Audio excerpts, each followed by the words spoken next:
tayo po ay kumukuha lamang ng konting oras ni Sir Mody Floranda, ang Pisto National President. Nasa linya ho natin. Sir, live kayo sa RMNDZ XL Manila, si Radyo Man Lourdes. Hello, magandang hapon po, Ma'am Lourdes, at siyempre sa ating mga taga-subaybay, magandang hapon po sa lahat. Sir, i-confirm nyo ho, kayo po ay naghain sa LTFRB ng dagdag 10 piso sa pasahe. Opo, naghahain po tayo kaninang umaga ng ating petisyon kaugnay dito sa usapin nga ng dagdag kita ng ating mga driver at mga operator sapagkat halos hindi na mabuhay yung ating mga driver. Kaya nag-file po tayo. Ang layunin nito ay hindi para gumanda ang buhay ng ating mga driver, kundi para maibsan yung lalong malaking halagang nawala sa kanila. Oo. Sir Mody, yung 10 piso, ano pong basihan nito, sir? Ang basihan po dyan ay halos ang binabayad po natin sa buwis, sa ilalim po ng isa stock at ng VAT ay halos sa 25 pesos per liter. Kaya kung kami po ay nakaka 30 liters per day, ay halos sa 715 pesos po yung ating binabayad sa pinantax. At siyempre yung usapin po ng mataas na presyo ng mga pyesa na ginagamit natin sa ating mga pampublikong sasakyan. Ito, Sir Mody, ay hanggat may ganitong krisis pala alang ho tayo. Pero kung sakaling bumalik man, kung babalik pa, may babalik ba sa original fare, old fare? Ang kakaibat din niyan, yung ating panawagan na rollback, yung rollback kahalagang 55 pesos, kung saan ay ito yung presyo bago nagkaroon ng yung agresyon ng February. Na kung saan ay mula namang March 12, doon nag-umpisa ng tuloy-tuloy na taas ng presyo ng petrolyo. Sir, kung hindi maibabalik sa 55 pesos ang kada litro ng gasolina, hindi rin maibabalik itong hirit ninyo nga po kung sakaling aprobahan yung 10 pesos, hindi maibabalik sa 13 pesos. Magano naman po yan, mag-iiba naman po yan pag nag-iba rin ng presyo po ng petrolyo. Okay. Sir, ano po yung inyong assurance, no? Kung yung piso at 2 piso nga ho, pinagkait ho sa inyo, papayagan ho kaya itong 10 pesos? Ang sa atin ay sana makita po ng administrasyon ni Bongbong Marcos ng DOTR ng LTFRB na yung bakit nga ba nag-file ng 10 piso. Ang sabi nga natin, hindi ito para gumanda ang buhay, kundi para maibsan at yung patuloy na pagliit ng kita at para tuloy-tuloy tayo na makapagserbisyo sa ating mga mamamayan. Sir, correct niyo po ako uli kung sakaling maibalik sa dati yung presyo ng mga petroleum products, babawiin niyo rin po yung 10 pesos sa dagdag pasahe. Mas magano naman po yan yung LTFRB, yung LTFRB naman yung magano yan. Opo. Okay. Ano po yung inyong masasabi na meron na nga kayong ayuda? Bakit po may dagdag pasahe pa?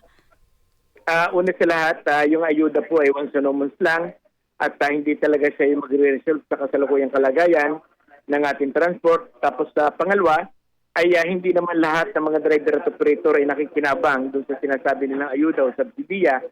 At sa ngayon ay base sa mga datos na pumapasok sa atin ay minimal pa lamang yung nakakatanggap ng mga sinasabi nilang ayuda o tulong mula sa pamahalaan. Mas malaking porsyento ang hindi nakakatanggap ng ayuda. Kahit mas maraming driver po yung nangangailangan.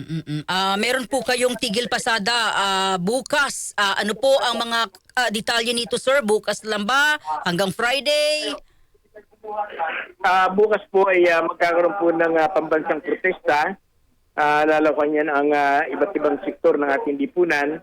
At may kakibat na transport strike. Yung strike ay laban dito sa patuloy na pamamayagpag ng old regulation law at yung hindi pagtanggal ng gobyerno sa isa-stock at sa katabat sa langis at yung kakibat nating panawagan, yung pagbasura, yung pag-rollback sa halagang 55 sa presyo po ng diesel at 57 naman sa presyo ng gasolina. Ito yung ilan na panawagan natin bukas sa ating aktibidad na hindi lang dito sa National Capital Region kundi sa buong bansa. More or less, gaano ho karami yung mga sasama sa mga miyembro po ninyo, Kabody? Hindi lamang piston yung maglulunsad po bukas, kundi iba't ibang muda ng ating public transport na miyembro ng Noto OPH Coalition yung nabuo po natin. Ito ay mga TMBS, mga Grab, mga MC Taxi at iba't iba pang muda ng ating public transport. Kasama dito ang mga driver at conductor ng mga bus dito sa At siyempre, kakibat niyan, kasama rin natin ang iba't ibang muda pa ng ating public transport. Isang araw lang ho ba, Kamodi? Bahagi lang, bahagi lamang itong pagkilos bukas at patungo ito doon sa pandaigdigang araw ng Mayo 1. Kamodi, may namatay na kasama niyo hong manggagawa at driver dahil po sa pagpila ng kanyang ayuda. Kung kayo pong tatanungin, saan po nagkaroon ng problema at pagkakamali yung ating pamahalaan sa pagbibigay ng ayuda? Una, yung pahirap, yung pahirap ng pag-claim ng nung sinasabi nilang ayuda, Tipin nyo, halagang 5,000 lamang ay nagbuwis ng buhay. Yung isang ordinaryong rider, na kung saan ang pinaka lang niya ay para matugunan yung pangangailangan ng kanyang pamilya. Yung sobrang pagod, sobrang init, na kung saan ay batay doon sa mga nakuha nating report ay pumipila sila mula 1:00 ng madaling araw, magbubukas ng 7 o'clock yung payout. Ang isang masakit nito ay marami tayong namomonitor sa mga Facebook, sa mga social media na sa haba-haba ng oras ng kanilang pagpila ay hindi pala sila kasama doon sa mabibigyan ng ayuda. Na mga simpleng lang ng mga initial name. Halimbawa, kung ikaw ay Francisco, ikaw pala ay Junior, walang Junior, hindi ka makakatanggap kahit ipakita mo yung iyong ID. Ito yung mga ilang mga complaint ng mga pumipila. So kung kayong tatanungin, anong dapat? Ang dapat dyan, ay sabi nga natin, dapat yan ay binaan sa tama. Yung pag po sa mga asosasyon, direktang talagang lumapit sa mga asosasyon, yung asosasyon ng kung sino yung mga membro nila, sino yung driver, sino yung operator. Ang nangyayari ngayon kasi, pinagsumiti kami ng mga pangalan sa LTFRB at through LTFRB, pinasa naman sa DSWD. Mismong sa bahagi po namin sa piston, kami ay nag-file po ng mahigit na 3,000 pangalan ng mga driver at mga operator. Ngayon po ay minimal pa lamang ang nakakatanggap ng sinasabi po nilang ayuda. Yung iba ay 4 o 5 bisis ng pumila na hindi pa rin nakakakuha. Kamodi, maraming salamat sa inyo. Mabuhay po kayo. Magandang hapon po. Salamat po. DZXL. Ayan po pagkatapos to ng paghahain po nila sa LTFRB ng petisyong 10 pesos. So kung 13 pesos, si Kamodi Floranda po yan, ang pangulo ng piston, 13 pesos ang pamasahe, magiging 23 pesos. Yun po yung kanilang inihain sa LTFRB na dagdag pasahe. Tingnan natin kung yan po ay kakatigan ng ating pamahalaan at reaksyon na rin po dito sa strike.